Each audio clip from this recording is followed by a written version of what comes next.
अस्सलाम वालेकुम रहमतुल्लाह। उम्मीद छ तुम सारी ठीक पे असल पे अल्हम्दुलिल्लाह ठीक। आज बनाओ ओट्स रेसिपी। चलो करो स्टार्ट। गोडनेथै निमुत ओट्स। आज वारिया बेनिफिट्स। सेकंड निमुत दलिया। बनाओ यह रल ओट्स तो दलिया। बेनी खंडस 2 चमचे। बेनी थोड़ा ड्राई फ्रूट। बेनी दूध कप अख। बेनी आब कप अख। त्रो ये मज आब कप अख। बे त्रो खंड ते ओती। अत आव अत असल पे ग्रक वन त्रो दूध कप तूत अत त्रो दूध कप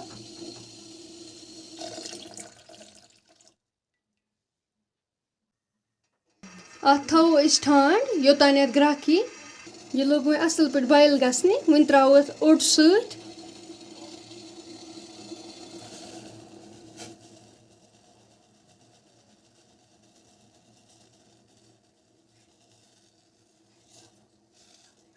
ओट्स तो दलिया त्रो अत दिमो खलन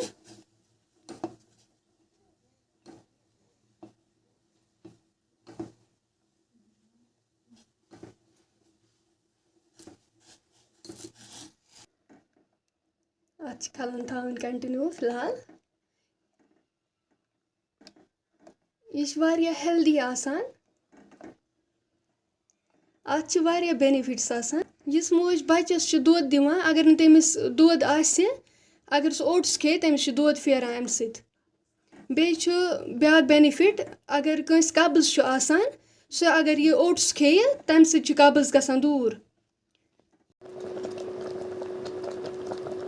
सन ओट्स रेसिपी लज मे तैयार गसनी